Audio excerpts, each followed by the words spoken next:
Now, the murder rate in the Western Cape has seen a drop of 5.5%, but that's not easing the worries of Cape Town residents. In fact, they say they are still gripped by fear as they live among warring gangs.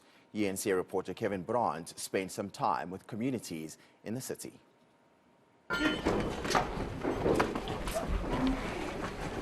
During the first quarter of the 2022-23 financial year, 994 murders were recorded in the Western Cape. Police Oversight and Community Safety MEC Reagan Allen says there were less murder cases reported to police during the first quarter of the current financial year. We are seeing reductions. As a Western Cape government, we are even wanting to see further reductions. That's why we have stepped up in terms of our LEAP program and working with all our safety partners. I am also a bit concerned about increases in some of our precincts. In my hometown of Mitchell's Plain, there was an increase. We would want to ensure that there is even greater collaboration and integration in Mitchell's Plain and in Khayelitsha, but we are able to be encouraged, knowing that lives have been saved, and that has been our call, that has been the Premier's call to make sure that we reduce the murder rate. Despite the decline in the provincial murder rate, Allen says gang-related murders remain a major concern.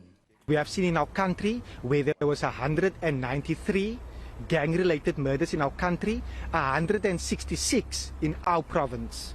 It's totally unacceptable. We have already relaunched our reward system for any community member or stakeholder to report illegal firearms. It is contributing to over 44% of our murders. So we want to remove illegal firearms from our streets. We have a strategy in that regard where we're working with the South African Police Service, but also ensuring that the whole of government approach land in our crime hotspots.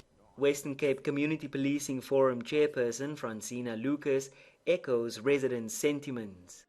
The murder rate for us, as it is, it's totally unacceptable, although we welcome the drop in it.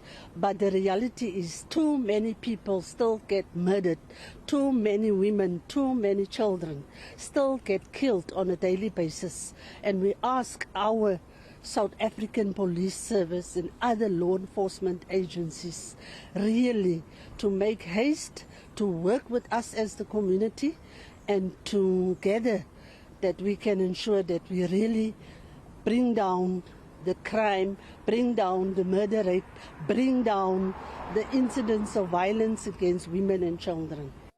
Manenberg CPF spokesperson Pedro Visagi says that the murder rate in this precinct has increased significantly due to gang-related violence. Whilst elsewhere in the Western Cape it might have decreased, people are still living in fear.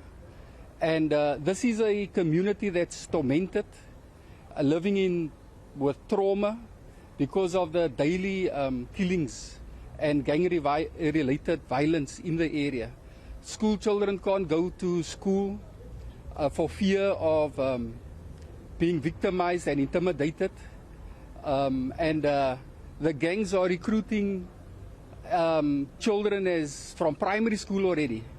So you can see that, yes, the community is quite fearful of the ongoing violence in the surrounds, yeah. The lived experience of many residents is that violent crime is holding communities hostage. Despite a further drop in the province's murder rate, many fearful residents say much more work needs to be done to win the battle against criminality. Kevin Brandt, Cape Town.